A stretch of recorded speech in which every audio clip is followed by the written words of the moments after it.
Hello friends, welcome to Jayalakshmi lifestyle ಚಾನಲ್ಗೆ. ತುಂಬ ದಿವಸ ಆಯಿತು ನಾನು ವಿಡಿಯೋ ಹಾಕಿ. ದಯವಿಟ್ಟು ಏನೂ ಅಂದ್ಕೋಬೇಡಿ. ಏಕೆಂದರೆ ಸ್ವಲ್ಪ ಏನೋ ಸಣ್ಣ ಪುಟ್ಟ ಪ್ರಾಬ್ಲಮ್ ಆಗ್ತಾನೇ ಇದೆ. ನನಗೆ ಲೈಟಿಂಗ್ ಪ್ರಾಬ್ಲಮ್ ಆಗಿಬಿಟ್ಟಿದೆ ಕಿಚನಲ್ಲಿ. ಅದೊಂದು ಸರಿ ಮಾಡ್ಕೋಬೇಕು. ಹಾಗಾಗಿ ಎಲೆಕ್ಟ್ರಿಷಿಯನ್ ಸಿಕ್ಕಿಲ್ಲ. ಅದಕ್ಕೆ ನಾನು ವಿಡಿಯೋ ಮಾಡೋಕ್ಕೆ ಆಗ್ತಾಯಿಲ್ಲ. ಏನು ಮಾಡೋದು ಗೊತ್ತಿಲ್ಲ. ಇವಾಗ ನಾನು ಬೆಳಗ್ಗೆನೇ ಎದ್ದು ಸ್ವಲ್ಪ ಟೆರೆಸ್ಸಿಗೆ ಹೋಗಿದ್ದೆ. ಸ್ವಲ್ಪ ಗಿಡಕ್ಕೆಲ್ಲ ನೀರು ಹಾಕೋಣ, ಸ್ವಲ್ಪ ಮಣ್ಣು ಅದೆಲ್ಲ ನೋಡಿ ಸರಿ ಮಾಡ್ಕೊಂಡು ಬರೋಣ ಅಂದ್ಬಿಟ್ಟು ನಾನು ಟೆರೆಸ್ ಮೇಲೆ ಹೋಗಿದ್ದೆ. ಏನಾಗುತ್ತೆ, ಬೆಳಗ್ಗೆ ಎದ್ದು ನಾವು ಗಿಡಗಳು ಹಾಕಿದ ಮೇಲೆ ನಾವು ಆದಷ್ಟು ಒಂಚೂರು ಬೆಳಗ್ಗೆ ಅದೊಂದು ಟೈಮ್ ಅಂತ ಇಟ್ಕೊಂಬಿಟ್ಟಿದ್ದೀನಿ. ಬೆಳಗ್ಗೆ ಸುವಾಸನೆಲ್ಲ ಸ್ಕೂಲಿಗೆ ಕಳಿಸ್ಬಿಟ್ಟು ಒಂದು 8 o'clockಗೆ ಮಾಡಿ ಮೇಲೆ ಹೋದರೆ ಡೈಲಿ ಗಿಡಕ್ಕೆ ಒಂಚೂರು ನೀರು ಹಾಕೋದು, ಏನಾದರೂ ಸರಿ ಮಾಡೋದು, ಕಳೆ ಕಿತ್ತು ಒಂದು ಅರ್ಧ ಗಂಟೆ ಕೆಲಸ. ಒಂದು 30 minutes ನಾನು ಅಲ್ಲಿ ನೋಡ್ಕೊತೀನಿ. ಅದೇ ನೋಡಿ, ಇಲ್ಲಿ ಎರೆಹುಳ ಇದೆ, ಅದೇ ಇದಾಗುತ್ತೆ. ಮತ್ತು ಇದನ್ನೇ ಎತ್ತಿ ನಾವು ಬಿಡು ಹೋಗ್ಲಿ ಬಿಡೋದು ಬೇಡ ಕಸಿನೊಳಗೆ ಹಾಕ್ಬೇಕು. ಅದೇ ತಾಳೋದು ಮೂವ್ಮೆಂಟ್ ಮಾಡಲಿ. ಇದನ್ನು ವಾಪಸ್ ಮತ್ತೆ ನಾವು ಕಸ ಎಲ್ಲ ಹಾಕ್ತೀವಲ್ವಾ, ಅದ್ರ ಒಳಗೆ ಹಾಕಿದ್ರೆ ಮತ್ತೆ ಗೊಬ್ಬರಕ್ಕೆ ಅನುಕೂಲ ಆಗುತ್ತೆ. ಚೆನ್ನಾಗಿ ನೋಡಿ, ಕಮ್ಮಿ ಒಂದು 2 ಕಲಿಸ್ಬಿಡ್ಬೇಕು ಆ ಥರ. ಸದ್ಯಕ್ಕೆ ಈಗ ಅಲ್ಲಿ ತನಕ ಇನ್ನೇ ಮಾಡೋದು, ಹೀಗಿದ್ವು.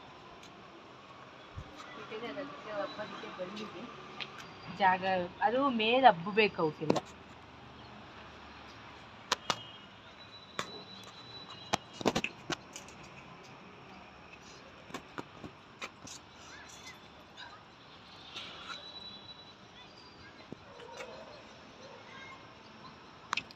ಎಲ್ಲ ಕಾಯೆಲ್ಲ ಬಿಟ್ಟಿದೆ.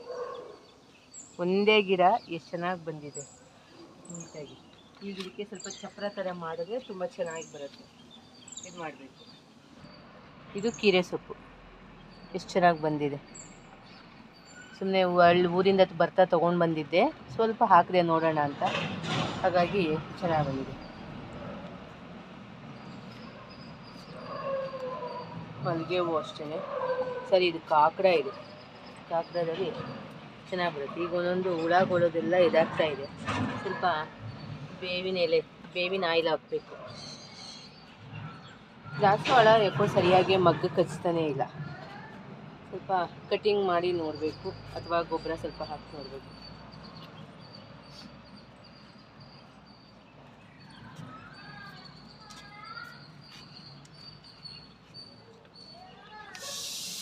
ವೀಳ್ಯದೆಲೆನೂ ಅಷ್ಟೇ, ಎಲ್ಲ ಹಾಳಾಗಿತ್ತು ಅಂತ ತೆಗೆದಾಕ್ಬಿಟ್ಟಿದ್ದೆ ವೀಳ್ಯದೆಲೆ.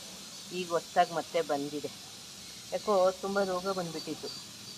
ಅದಕ್ಕೆ ಈ ಸರಿ ಏನು ಮಾಡಿದ್ದೀನಿ, ಬೇವಿನ ಆಯಿಲ್ ಸ್ವಲ್ಪ ನೀರಿಗೆ ಮಿಕ್ಸ್ ಮಾಡಿಕೊಂಡು ಹೊಡಿಯೋಣ ಅಂದ್ಕೊಂಡಿದ್ದೀನಿ. ಸದ್ಯಕ್ಕೆ ಈಗ ಹೊಸ್ದಾಗಿ ಬಂದಿದೆ. ಸ್ವಲ್ಪ ಎಲೆ ಚಿಕ್ಕದಿದೆ, ಗೊಬ್ಬರ ಹಾಕಿ ನೋಡಬೇಕು ಚೆನ್ನಾಗಿ ಬರುತ್ತಾ, ದೊಡ್ಡದಾಗಿ ಬರುತ್ತಾ ಅಂತ.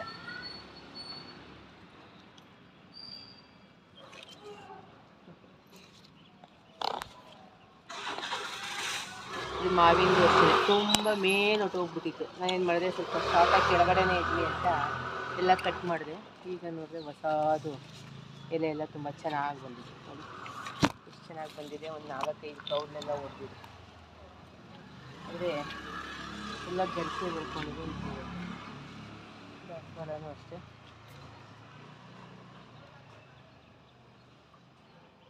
ನೋಡಿ, ಮಗ್ಗು ಚೆನ್ನಾಗಿ ಕಚ್ಚಿದೆ.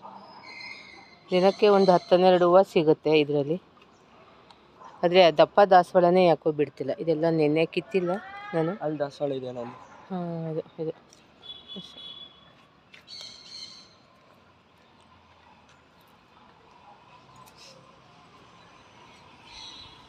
ಈರುಳ್ಳಿ ನೆಟ್ಟಿದೆ ನೋಡು, ಎಷ್ಟು ಚೆನ್ನಾಗಿ ಬಂದಿದೆ. ಇನ್ನು ಸ್ವಲ್ಪ ಹೋದ್ಮೇಲೆ ಕಟ್ ಮಾಡ್ಕೋಬೇಕು. ಈ ಈರುಳ್ಳಿಗಳು ಮೊಳಕೆ ಬಂದ್ಬಿಡುತ್ತಲ್ವ, ಅದನ್ನು ತಂದು ನಾವು ಪಾಟಲ್ಲಿಟ್ಟರೆ ನಮ್ಗೆ ಈ ಥರ ಒಂದೊಂದು ಕಡ್ಡಿ ಸಿಗುತ್ತೆ. ಹೀಗೆ ನಮಗೆ ಅಡುಗೆಗೆಲ್ಲ ಬಳಸ್ಕೊಳ್ಬೋದು. ಸಾಕು, ನಾವು ಅಂಗಡಿಯಿಂದ ತೊಗೊಂಬರೋದಕ್ಕಿಂತ ಪಾಟಲ್ಲಿ ಸೈಡಲ್ಲಿ ಈರುಳ್ಳಿ ಇವಾಗೆಲ್ಲ ಅದರಲ್ಲಿ ಈಗಂತೂ ಹಸಿ ಈರುಳ್ಳಿನೇ ಬರ್ತಾ ಇರೋದು, ಮೊಳಕೆ ಬಂದುಬಿಡುತ್ತೆ ಬೇಗ. ಅಂಥವನ್ನ ತಂದು ಸುಮ್ಮನೆ ಒಂದು ಸ್ವಲ್ಪ ಪಾಟೊಳಗೆ ಇಟ್ಬಿಟ್ರೆ ನಮ್ಗೆ ಒಂದೊಂದು ದಿವಸ ಅಡುಗೆಗೆ ಆಗುತ್ತೆ. ಗಾರ್ಡನ್ ಮುಗಿಸ್ಕೊಂಡು ಬಂದೆ. ಹಾಗೆ ನಾನು ಸ್ವಲ್ಪ ಶೇಕ್ ಮಾಡಿಕೊಂಡೆ. ಏನೇನು ಹಾಕಿದೆ ಅನ್ನೋದನ್ನೇ ನಾನು ನಿಮಗೆ ಹೇಳೋಕ್ಕಾಗಲೇ ಇಲ್ಲ. ಏಕೆಂದರೆ ವಿಡಿಯೋ ಆನ್ ಆಗಿದೆ ಅಂದ್ಕೊಂಡಿದ್ದೀನಿ, ಮರ್ತೇ ಹೋಗ್ಬಿಟ್ಟಿದ್ದೀನಿ. ಅದು ಆನೇ ಮಾಡ್ಕೊಂಡಿಲ್ಲ. ನಾನು ಸ್ವಲ್ಪ ಡ್ರೈ ಫ್ರೂಟ್ಸ್ ಒಂಚೂರು ನೆನೆ ಹಾಕಿದ್ದೆ, ಗೋಡಂಬಿ, ಬಾದಾಮಿ ಮತ್ತು ಖರ್ಜೂರನ. ಅದರ ಜೊತೆಗೆ ಒಂದು ಅಗಸೆ ಬೀಜ 1 ಸ್ಪೂನು ಮತ್ತು ಒಂದು ಬಾಳೆಹಣ್ಣು, ಸ್ವಲ್ಪ ಓಟ್ಸು ಹಾಕ್ಕೊಂಡು ನಾನು ಇದು ಮಾಡಿಕೊಂಡೆ, ಸ್ಮೂದಿ ಮಾಡಿಕೊಂಡೆ. ಅದಕ್ಕೆ ಅದು ಹಾಕಿರೋದ್ರಿಂದ ನಾವು ವೀಡಿಯೋನ ಸ್ಕಿಪ್ ಆಗಿಬಿಡೈತೆ. ಈಗ ಅದಕ್ಕೆ ಒಂಚೂರು ಸಿನಮಿನ ಪೌಡರು ಅಂದರೆ ಚಕ್ಕೆ ಪುಡಿ, ಹಾಗೆ ಸ್ವಲ್ಪ ಡ್ರೈ ಫ್ರೂಟ್ಸ್ ಕಟ್ ಮಾಡಿರೋದನ್ನು ಹಾಕ್ಕೊಂಡು ಬೆಳಗಿನ ಬ್ರೇಕ್ಫಾಸ್ಟ್ಗೆ ನಾನು ಇದನ್ನೇ ತೊಗೊಂಡೆ. ಸ್ವಲ್ಪ ಡಯಟ್ ಮಾಡೋಣ ಅಂತ ಅಂದ್ಕೊಂಡು ಮಾಡ್ತಾಯಿದ್ದೀನಿ. ಹಾಗಾಗಿ ಆದಷ್ಟು ಸ್ವಲ್ಪ ಬೆಳಗಿನ ತಿಂಡಿನ ಸ್ವಲ್ಪ ಸ್ಕಿಪ್ ಮಾಡೋಣ ಅಂಥೇಳಿ ಸ್ಮೂದಿ ಅಂಥದ್ದು, ಜ್ಯೂಸ್ ಅಂಥದ್ದು ಮಾಡ್ಕೊಂಡು ಕುಡಿಯೋಣ ಅಂತ ಇವತ್ತು ಸ್ಮೂದಿ ಮಾಡ್ಕೊಂಡಿದ್ದೆ. ಮತ್ತು ಹಾಗೆಯೇ ನಾನೇನು ಮಾಡಿದೆ, ತಿಂಡಿ ಮಾಡಿಕೊಂಡು ಕಂಟಿನ್ಯೂಸ್ ಆಗಿ ಸ್ವಲ್ಪ ಸಾಂಬಾರು ಮಾಡಿಟ್ಬಿಡೋಣ, ಮಧ್ಯಾಹ್ನಕ್ಕೆ ಬೇಕಾದರೆ ಮುದ್ದೆ ಮಾಡ್ಕೋಬೋದು ಅಂದ್ಬಿಟ್ಟು ತಕ್ಷಣ ತೊಗರಿಕಾಳಿತ್ತು. ತೊಗರಿಕಾಳೆ ಮಸಾಲೆ ಹಾಕಿ ನಾನು ಸಾಂಬಾರನ್ನು ಮಾಡಿಕೊಂಡೆ. ಸ್ವಲ್ಪ 1-2 ಚೂರು ಚಕ್ಕೆ ಲವಂಗ, ಒಂದು ಅರ್ಧ ಸ್ಪೂನಷ್ಟು ಶುಂಠಿ ಬೆಳ್ಳುಳ್ಳಿ ಪೇಸ್ಟು ಸುಮ್ಮನೆ ಚೂರು ಹಾಕ್ಕೊಂಡೆ. ಜಾಸ್ತಿ ಮಸಾಲೆ ಕೂಡ ಮನೇಲಿ ಯಾರೂ ತಿನ್ನಲ್ಲ, ಈಗ ಎಲ್ಲರೂ ಮಸಾಲೆ ಕಡಿಮೆ ಮಾಡಿಬಿಟ್ಟಿದ್ದಾರೆ.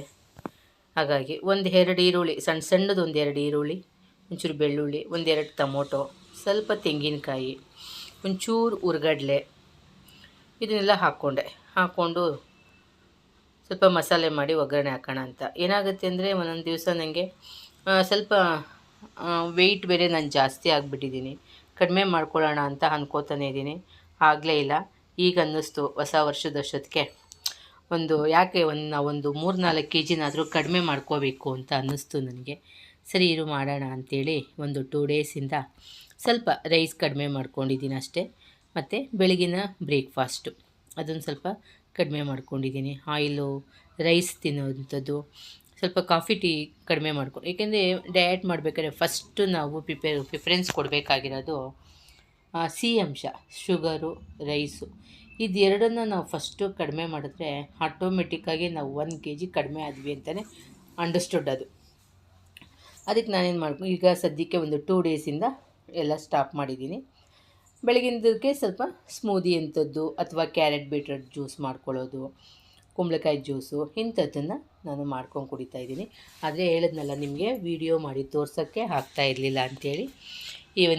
ಇವತ್ತಿಂದ ಸ್ವಲ್ಪ ಈಗ ನಾಳೆ ವೀಡಿಯೋಯಿಂದ ಚೂರು ನಾನು ತೋರಿಸ್ಕೊಂಡು ಹೋಗ್ತೀನಿ. ಬೆಳಗ್ಗೆ ಏನು ಜ್ಯೂಸ್ ಕುಡಿದೆ, ಮಧ್ಯಾಹ್ನ ಏನು ಫುಡ್ ತೊಗೊಂಡೆ, ಹಾಗೆ ಆ ಥರ ಸ್ವಲ್ಪ ತೋರಿಸ್ತೀನಿ. ಫುಲ್ ಡೀಟೇಲ್ಸು ನಾನು ಈಗಲೇ ಹೇಳಲ್ಲ, ಏಕೆ ನಾನು ಎಷ್ಟು kg ಕಡಿಮೆ ಆಗ್ತಿದ್ದೀನಿ, ಹೇಗೆ ಡಯಟ್ ಮಾಡಬೇಕು ಅನ್ನೋದನ್ನ ನಾನು ಮುಂದಿನ ವೀಡಿಯೋಗಳಲ್ಲಿ ತೋರಿಸ್ತೀನಿ. ಈಗ ಸದ್ಯಕ್ಕೆ 1 ವಾರ ನಾನು ಹೇಗೆ ಕಡಿಮೆ ಮಾಡ್ಕೊತಿದ್ದೀನಿ ಅನ್ನೋದನ್ನು ಸುಮ್ಮನೆ ಹೇಳ್ತಿರ್ತೀನಿ. ಡೀಟೇಲ್ಸನ್ನು ನೀವು ಮಾಡ್ಬೋದು, ಆ ಥರ ಹೇಳ್ತೀನಿ. ಯಾಕೆಂದರೆ ಪ್ರತಿಯೊಬ್ಬರಿಗೂ ಒಂದು ಆಸೆ ಇರುತ್ತೆ ಅಲ್ವಾ, ನಾವು ಹೊಸ ವರ್ಷಕ್ಕೆ ಹೊಸ ಡ್ರೆಸ್ ತೊಗೋಬೇಕು, ಅದರಲ್ಲಿ ಸ್ಮಾರ್ಟಾಗಿ ಕಾಣಿಸ್ಬೇಕು, ಆದಷ್ಟು ಡ್ರೆಸ್ಸು ಫಿಟ್ಟಿಂಗ್ ಚೆನ್ನಾಗಿರಬೇಕು ಅನ್ನೋದು ಪ್ರತಿಯೊಬ್ಬರಿಗೂ ಆಸೆ ಇರುತ್ತೆ. ಈಗಂತೂ ಎಲ್ರಿಗೂ ಒಂದು ಆಸೆ, ಒಂದು ಹೊಸ ವರ್ಷ ಬಂತ, ಒಂದು ಹಬ್ಬ ಬಂತು, ಒಂದು ಫಂಕ್ಷನ್ಗೆ ಹೋಗಬೇಕು, ಫ್ಯಾಮಿಲಿ ಫಂಕ್ಷನ್ ಇರುತ್ತೆ, ಅಥವಾ ನಮ್ಮ ಮನೆಗಳಲ್ಲಿ ಏನೋ ಒಂದು ಫಂಕ್ಷನ್ ಮಾಡ್ತೀವಿ ಅಂದಾಗ ನಾವು ಸ್ವಲ್ಪ ಸ್ಮಾರ್ಟಾಗಿರಬೇಕು ಅನ್ನೋದು ನಮ್ಮೆಲ್ಲರ ಹೆಣ್ಮಕ್ಳು ಕನಸಾಗಿರುತ್ತೆ ಅಲ್ವಾ. ಅದಕ್ಕೆ ನಾವೇನು ಮಾಡಬೇಕು, ನಾವು ಒಂದು ಸ್ವಲ್ಪ ಪ್ರಿಪೇರಾಗಿ ನಮಗೋಸ್ಕರ ಒಂದು ಸ್ವಲ್ಪ ಟೈಮ್ ಕೊಟ್ಕೊಂಡಾಗ ನಮಗೂ ಆಸೆ, ನಮ್ಮ ಇಷ್ಟದಂಗೆ ನಾವು ಇರಬಹುದು. ಹಾಗೆ ಅದಕ್ಕೆ ನಾನೇನು ಹಾಗೆ ಅಂದ್ಕೊಂಡು ನಾನೊಂದು 3 ಡೇಸಿಂದ ಸ್ವಲ್ಪ ಕಡಿಮೆ ಮಾಡಿಕೊಂಡು ಮಾಡ್ತಾಯಿದ್ದೀನಿ. ಹೇಗೆ ಮಾಡಿದೆ ಏನು ಎತ್ತ ಅನ್ನೋದನ್ನು ನಾನು ಮುಂದಿನ ನೆಕ್ಸ್ಟ್ ಒಂದು 3-4 ವೀಡಿಯೋ ಆದಮೇಲೆ ಹೇಳ್ತಾ ಹೋಗ್ತೀನಿ. ಯಾಕೆಂದರೆ ಯಾವತ್ತೂ ನಾವು ಫಸ್ಟ್ ಮಾಡಬೇಕು, ಅದರಿಂದ ಎಷ್ಟು ಎಫರ್ಟ್ ಹಾಕಿ ನಾವು ಮಾಡಿದಾಗ ಎಷ್ಟು ರಿಸಲ್ಟ್ ಬರುತ್ತೆ ಅನ್ನೋದನ್ನು ನಾವು ಯಾವತ್ತೂ ಆಮೇಲೆ ಬೇರೆಯವ್ರಿಗೆ ಹೇಳಬೇಕಲ್ವಾ. ನಾವು ಸುಮ್ಮನೆ ನಾವು ಈಗ ಮಾಡಿಬಿಡಿ ಹಾಗೆ ಮಾಡಿಬಿಡಿ ಅಂತೆಲ್ಲ ನಾವು ಹೇಳೋಕ್ಕೆ ಹೋಗಬಾರ್ದು. ಹಾಗಾಗಿ ನಾನೀಗ ಮಾಡ್ತಿರೋದನ್ನು ನಿಮಗೆ ನೆಕ್ಸ್ಟು ಮುಂದೆ ತಿಳಿಸ್ತೀನಿ. ಇವತ್ತು ನಾನು ಹಾಗೆಯೇ ತೊಗರಿಕಾಳು ಸಾರಿಗೆಲ್ಲ ಮಸಾಲೆ ಎಲ್ಲ ರುಬ್ಕೊಂಡೆ. ಈರುಳ್ಳಿ, ಟೊಮೊಟೊ, ಚಕ್ಕೆ ಲವಂಗ, ಶುಂಠಿ, ಕೊತ್ತಂಬರಿ, ಸಾಂಬಾರು ಪುಡಿ ಎಲ್ಲ ಹಾಕಿ ಈಗ ಇದಕ್ಕೆ ಒಂದು ಒಗ್ಗರಣೆ ಹಾಕ್ಕೊಂಬಿಡೋಣ ಅಂಥೇಳಿ ಒಂಚೂರು ಎಣ್ಣೆ ಹಾಕಿ, ಒಂದು ಕರಿಬೇವು, ಒಂದು ಈರುಳ್ಳಿನ ನಾನು ಸ್ವಲ್ಪ ಉದ್ದುದ್ದಕ್ಕೆ ಹಚ್ಚಿಟ್ಕೊಂಡಿದ್ನಲ್ಲ ಅದನ್ನು ಹಾಕಿ ಸ್ವಲ್ಪ ಕಾಳು ಹಾಕ್ಬಿಟ್ಟು 1-2 ನಿಮಿಷ ಹುರ್ಕೊಳ್ಳೋದು. ತೊಗರಿ ಕಾಳಲ್ಲಿ ಹುಳಿ ಮಾಡೋದನ್ನು ನಾನು ನಿಮ್ಗೊಂದ್ಸಲಿ ತೋರಿಸಿದ್ದೆ. ಹುಳಿ ಥರನೂ ಬೇಕಾದರೂ ಮಾಡ್ಕೋಬೋದು, ಹುಣಸೆ ಹುಳಿ ಎಲ್ಲ ಬಿಟ್ಟು. ಇದನ್ನು ನಾನು ಸ್ವಲ್ಪ ಈ ಮಸಾಲೆ ಸಾಂಬಾರು ಥರ ಮಾಡ್ತಿದ್ದೀನಿ. ಶುಂಠಿ, ಬೆಳ್ಳುಳ್ಳಿ, ಚಕ್ಕೆ ಲವಂಗ ಹಾಕಿದರೆ ನಿಮಗೆ ಒಳ್ಳೆ ಮಟನ್ ಸಾಂಬಾರು ಥರ ಮಸಾಲೆ ಬರುತ್ತೆ, ತುಂಬ ಚೆನ್ನಾಗಿರುತ್ತೆ ಮುದ್ದೆ ಎಲ್ಲ ಊಟ ಮಾಡೋದಕ್ಕೆ. ಸರಿ ನನಗೂ ಮಧ್ಯಾಹ್ನ ಮುದ್ದೆ ಮಾಡ್ಕೊಂಬಿಡೋಣ, ರೈಸ್ ಬೇಡ ಅಂತೇಳ್ಬಿಟ್ಟು ಸಾಂಬಾರು ಮಾಡಿ ಇಟ್ಬಿಡೋಣ ಅಂತ ಮಾಡ್ತಾಯಿದ್ದೀನಿ. ಮಧ್ಯಾಹ್ನಕ್ಕೆ ಒಂದು ಸಣ್ಣ ಮುದ್ದೆ ತೊಗೊಳ್ತೀನಿ, ಅದ್ರ ಜೊತೆಗೆ ಒಂಚೂರು ಕ್ಯಾರೆಟು ಸೌತೆಕಾಯಿ ಅಷ್ಟೇ, ತುಂಬ ಜಾಸ್ತಿ ಏನೂ ತೊಗೊಳ್ಳಲ್ಲ. ಈಗ ಅದು ನಾನು ಮೀಲ್ಸ್ ತೋರ್ಸೋಕ್ಕಾಗಲ್ಲ, ಲೆಂತ್ ಆಗಿಬಿಡುತ್ತೆ ವೀಡಿಯೋ. ಈಗ ಸದ್ಯ ಆಮೇಲೆ ನಾನು ತುಂಬ ದಿವಸದಿಂದ ವೀಡಿಯೋ ಹಾಕೇ ಇಲ್ಲ ಅಲ್ವಾ, ಅದಕ್ಕೆ ಈಗ ಸಿಂಪಲಾಗಿ ಹೇಳ್ತಾಯಿದ್ದೀನಿ ಬಾಯಲ್ಲಿ ಅಷ್ಟೇ. ಮಧ್ಯಾಹ್ನಕ್ಕೆ ನಾನು ಒಂದು ಸಣ್ಣ ಮುದ್ದೆ, ಸ್ವಲ್ಪ ಸೌತೆಕಾಯಿ, ಸ್ವಲ್ಪ ಕ್ಯಾರೆಟು. ನಮಗೆ ಈ ಕಾಳುಗಳೂ ಅಷ್ಟೇ, ಸ್ವಲ್ಪ ಕಾಳುಗಳೆಲ್ಲ ನೆನೆಯೋಕ್ಕಿಟ್ಟು ಮೊಳಕೆ ಬರೆಸಿ ಅದನ್ನು ಕೂಡ ಯೂಸ್ ಮಾಡ್ಬೋದು. ಅದನ್ನೆಲ್ಲ ನೆಕ್ಸ್ಟ್ ಇವತ್ತಿನಿಂದ ನಾನು ನಿಮಗೆ ಸ್ವಲ್ಪ ಸ್ವಲ್ಪ ಐಡಿಯಾ ಕೊಡ್ತಾ ಹೋಗ್ತೀನಿ. ಇವತ್ತು ನಾನು ಈಗ ಸಾಂಬಾರನ್ನ ಫುಲ್ ಮಾಡ್ತಾಯಿದ್ದೀನಿ, ಅದನ್ನು ಮುದ್ದೆ ಮಾಡ್ಕೊಳ್ಳೋಣ ಅಂತ. ಫ್ರೆಂಡ್ಸ್, ವಿಡಿಯೋ ನೋಡ್ತಾ ಇದ್ದೀರಾ, ನಿಮ್ಗೇನು ಅನಿಸುತ್ತೋ ಹೇಳಿ. ಹಾಗೆಯೇ ಒಂದು ಲೈಕ್ ಕೊಟ್ಟು ಸಬ್ಸ್ಕ್ರೈಬ್ ಮಾಡ್ಕೊಳ್ಳೋದನ್ನು ಮರಿಬೇಡಿ. ಹೊಸಬ್ರು ಯಾರಾದರೂ ನೋಡ್ತಾಯಿದ್ರೆ ನಿಮ್ಮ ಅನಿಸಿಕೆಗಳನ್ನ ಹೇಳಿ. ಹೊಸ ವರ್ಷಕ್ಕೆ ನೀವೆಲ್ಲ ಏನು ಪ್ಲ್ಯಾನ್ ಮಾಡಿದ್ದೀರಾ? ಯಾವ ಥರ ನೀವು ಡಯಟ್ ಮಾಡಬೇಕು ಅಂತನಾ, ಅಥವಾ ಸ್ಕಿನ್ನೆಲ್ಲ ಗ್ಲೋ ಮಾಡ್ಕೋಬೇಕು ಅಂತನಾ, ಹೇರನ್ನು ಸರಿ ಮಾಡ್ಕೋಬೇಕು ಅನ್ನೋ ಪ್ಲ್ಯಾನ್ ಇದೆಯಾ? ಅಥವಾ ಹೊಸ ವರ್ಷಕ್ಕೆ ಯಾವ ಥರ ನಾವು ಡ್ರೆಸ್ ತೊಗೋಬೇಕು ಅನ್ನೋ ಒಂದು ಪ್ಲ್ಯಾನ್ ಇದೆಯಾ? ಹೀಗೆ ಅದರಲ್ಲೂ ಹೆಣ್ಮಕ್ಳಿಗೆ ಸಣ್ಣ ಸಣ್ಣ ಆಸೆಗಳೇ ಜಾಸ್ತಿ ಇರುತ್ತೆ. ದೊಡ್ಡ ದೊಡ್ಡ ಆಸೆ ಅಲ್ಲದೇ ಇದ್ದರೂ ಸಣ್ಣ ಪುಟ್ಟ ಆಸೆಗಳು. ನಾವು ನೋಡೋಕ್ಕೆ ಚೆನ್ನಾಗಿ ಕಾಣಿಸ್ಬೇಕು, ಸ್ಮಾರ್ಟಾಗಿ ಡ್ರೆಸ್ ತೊಗೊಳ್ಳೋದು, ಅಥವಾ ಒಳ್ಳೆ ಈಗ ಲೇಟೆಸ್ಟ್ ಬಂದಿರೋ ಒಂದು ಸ್ಯಾರಿ ತೊಗೊಳ್ಳೋದು ಅನ್ನೋದೆಲ್ಲ ಒಂದು ಪ್ಲ್ಯಾನ್ ಇರುತ್ತೆ. ಈಗ ಕೆಲವರೆಲ್ಲ ಟ್ರಿಪ್ ಹೋಗೋಣ ಅಂತ ಪ್ಲ್ಯಾನ್ ಹಾಕ್ಕೊತಾರೆ. ಈಗ ನಮ್ಮಂಥ ಹೌಸ್ ವೈಫೆಲ್ಲ ಏನೋ ಯೋಚನೆ ಮಾಡ್ತಾರೆ, ಇದು ಸ್ವಲ್ಪ ಹೆಲ್ತಿಯಾಗಿರೋಣ, ಸ್ವಲ್ಪ ಮಕ್ಕ ಎಲ್ಲ ಸ್ವಲ್ಪ ಗ್ಲೋ ಬರೋ ಥರ ಮಾಡ್ಕೊಳ್ಳೋಣ ಮನೆಯಲ್ಲೇ.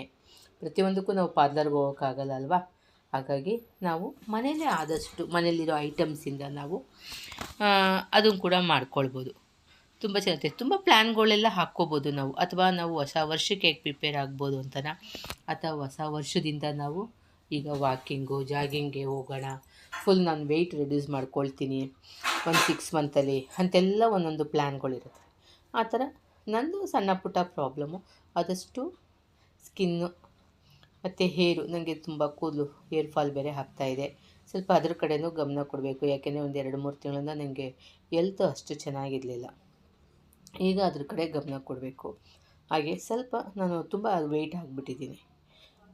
ಸ್ವಲ್ಪ ಹೆಚ್ಚು ಕಡಿಮೆ ನಾನು ತುಂಬ ಒಂದು 10-15 kgs ನಾನು ವೆಯ್ಟ್ ಲಾಸ್ ಮಾಡ್ಕೋಬೇಕು.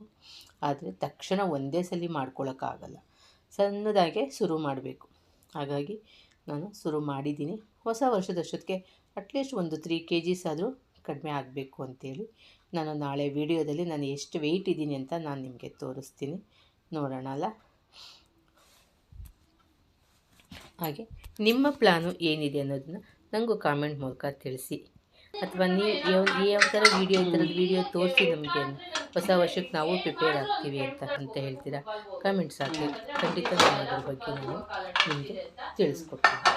ಈಗ ತೊಗರಿಕಾಳು ಮಸಾಲೆ ಸಾಂಬಾರು ರೆಡಿ ಆಯಿತು. ತುಂಬ ಚೆನ್ನಾಗಿರುತ್ತೆ ಫ್ರೆಂಡ್ಸ್, ಅದರಲ್ಲೂ ಮುದ್ದೆಗಂತೂ ಭಾಳ ಚೆನ್ನಾಗಿರುತ್ತೆ. ಇನ್ನೇನಿದು ನೆಕ್ಸ್ಟು ನಮಗೆ ಅವರೆಕಾಯಿ ಸೀಸನ್ ಬರುತ್ತಲ್ವ, ಅಷ್ಟರಲ್ಲಿ ತೊಗರಿಕಾಯಿ ಟೇಸ್ಟು ನೋಡ್ಬಿಡೋಣ. ಓಕೆ ಫ್ರೆಂಡ್ಸ್, ಥ್ಯಾಂಕ್ ಯು, ನಮಸ್ಕಾರ.